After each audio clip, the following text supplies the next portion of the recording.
This is the story of my worst yet best travel experience and how I accidentally stayed at the Cecil Hotel back in 2016.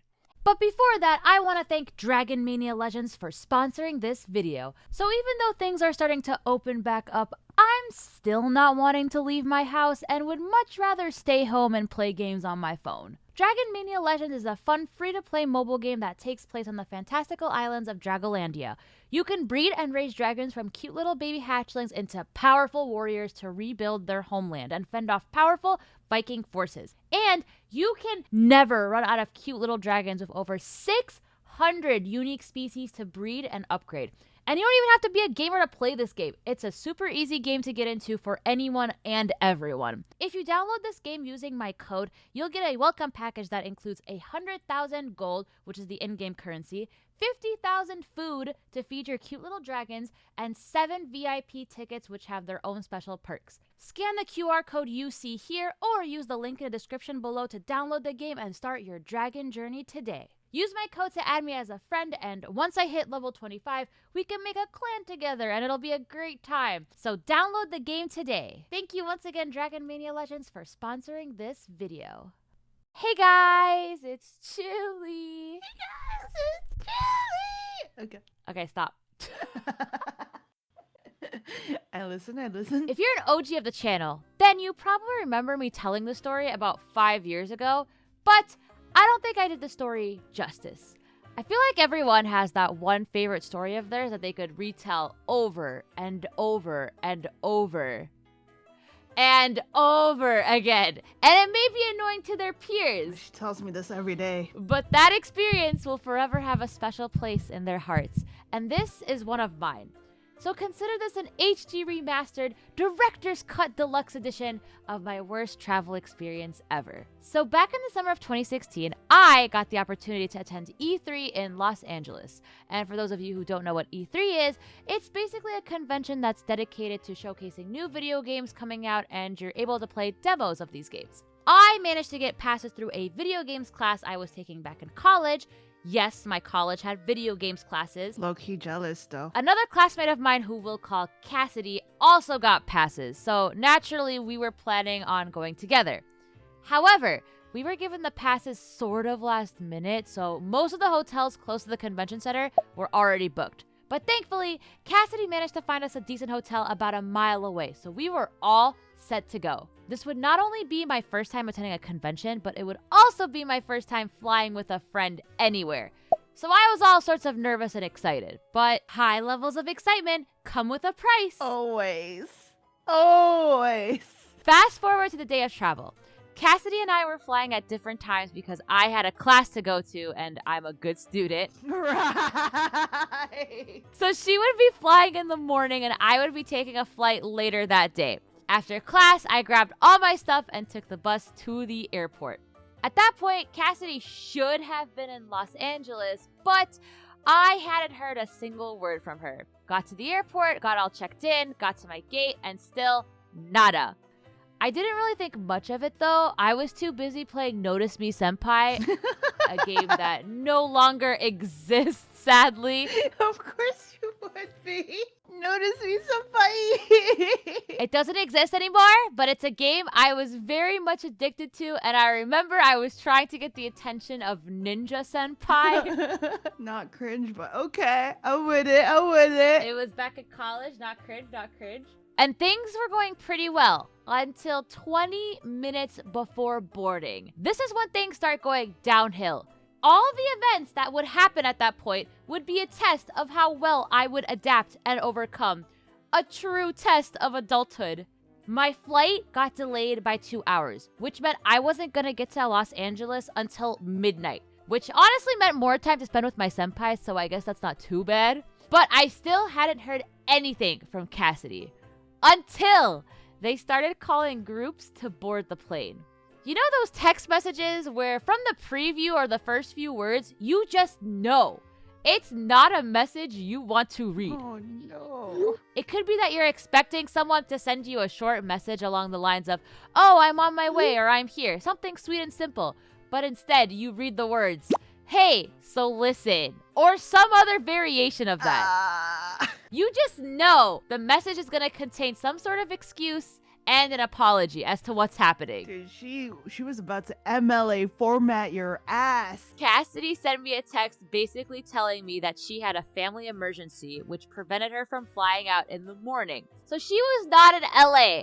She was super apologetic though, and I knew it was out of her control, and she said she'd try to fly out the next day. However, there was an issue. Uh-oh. Cassidy booked the hotel under her name, which meant I could not check in without her there. She tried calling them and explaining the situation, but they would not budge.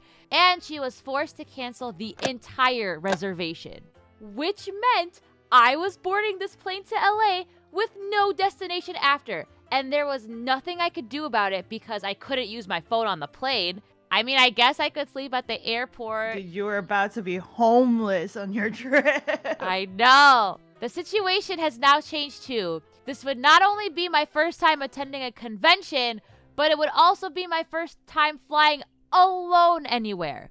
And not only that, I had no place to stay.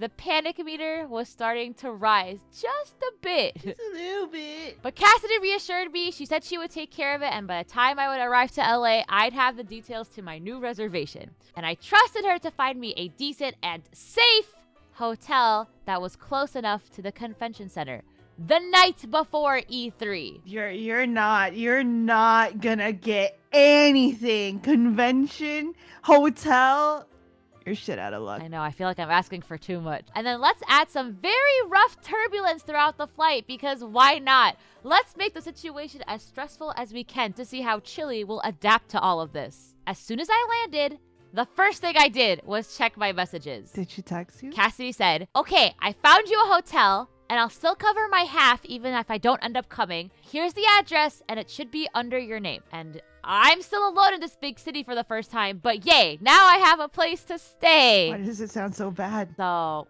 I looked up the hotel, and it looked a little sketchy, I'm not gonna lie. And the reviews weren't that reassuring, but my options were kind of limited, and it was midnight, so I just decided to take a lift there and check it out. Wait, you actually got a lift at midnight? I did. What else am I supposed to do? I envisioned this whole trip in the morning. You are screwed. You are hella screwed. It took about an hour to get there, and as we got closer, the area actually seemed pretty nice. But it's actually true what they say about big cities. You take just one wrong turn, and it's GG. It was about 1 a.m. at this point, and I just sat there in my seat, staring at the window for a good 5 minutes at this haunted-ass looking hotel that I thought only existed in movies and TV shows. And then a guy walked in front of the hotel, dragging a wagon behind him that had another guy sitting in it. And I kid you not, the guy dragging the wagon had his head tilted all the way back as if he was possessed, while the guy in the wagon was just sitting there giggling constantly like a child. Why is that so funny? I don't know why, but that's what happened. Why is that so funny and scary at the same time? And the driver was like, are you sure you want to stay in this hotel? This doesn't seem like a safe place for a female to be alone. Nope. I do not want to stay here. I told my friend to cancel the hotel because she had all the information. And then she was like, wait, does it really look that bad? I was like, yeah, dude, even the driver is not letting me leave. He doesn't want me to stay here. And then she goes, okay, I'm really sorry again. I'll cancel it now. Oh, she's not sorry. She was not there. She was not there. She was not sorry. Okay, I'm sorry. If I was responsible for finding a hotel for someone, I think the first thing I would do is read reviews. So I don't know what happened during that process. She canceled it, and I got charged an $80 cancellation fee. I spent the next hour in the car trying to find a new place to stay, but everything near the convention center was just solid booked. At this point, I was seriously just considering flying back home and forgetting about E3. It was 2 a.m. I was losing sleep, I was losing money, and I was slowly losing my sanity at this point. My adult skills were being put to the test, and I just felt like I was failing miserably. Dude, this sounds like a bad nightmare. Take a deep breath. This is the game plan. I'm just gonna book a hotel near the airport for the night because that should be relatively safe, and figure out everything after I get some sleep. we're postponing this adult test to the morning. And Sylvain, the Lyft driver, was so sweet and patient about everything, and I honestly owe him big time because he could have just said he wasn't able to take me to a new destination and just, make me leave the car, and I'd be forced to stay in this haunted building, but he was more than happy to drive me to my new hotel. So honestly, that was probably the biggest blessing. He did drive me to my new hotel, and as soon as I checked in and got to my room, I cried. I had to let out all the stress somehow, and crying is the best way to do that. And honestly, the sleep after that cry was just so good. It hit different. I'd be crying too, in all honesty. The next morning, I felt a lot better, and I was ready to figure out my next step. I decided to try my luck again and look for hotels that were close to the convention center. Oh, hey! A hotel that's less than a mile away from the convention center, and it's the last room. The reviews seem good, and it looks like a pretty decent hotel. The only thing is that the bathroom was communal, but I've lived in a dorm before, so this should be fine. And booked. What I didn't realize until I actually got there was that this hotel was none other than the Cecil Hotel. It was rebranded at the time, so it was called something else, but the original sign was still on the building. And for those of you who don't know about this hotel, then I suggest you watch this documentary on Netflix. That's creepy. No. So I went from a potentially haunted hotel to an actually haunted hotel. Communal? Oh my. That's what you're worried about, the communal bathroom? Yeah. You have to take a piss at like 3 a.m. and then you pass by a crackhead. I'd be scared. I'd pee in the corner of my hotel room, dude. Dude, trust me, I know. All this terrible luck, and I had no one to enjoy this amazing moment with. And the thing is, the location of this hotel actually wasn't the most safe either.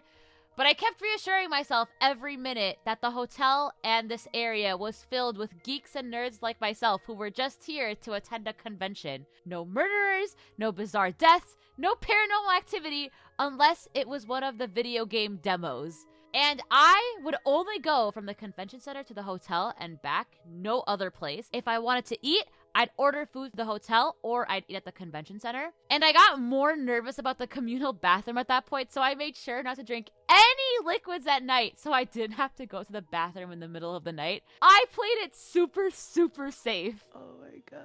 And I lived. The convention was amazing too, and I'd love to go back someday. And honestly, the hotel overall was actually pretty nice, but I will probably never, ever stay there again. You can't. It closed a year after. No, they're gonna reopen, actually. I saw the Netflix documentary, and they said they're gonna reopen it. If this video hits 1 million views, Chilly's staying at the hotel for a night. Okay, cool. And that's the story of how that's not gonna happen, but that is the story of how I accidentally stayed at the Cecil Hotel. 1 million views, guys. 1 million views. And I'll drag Den with me. Oh, fuck. Never mind. Let's go! Okay, bye!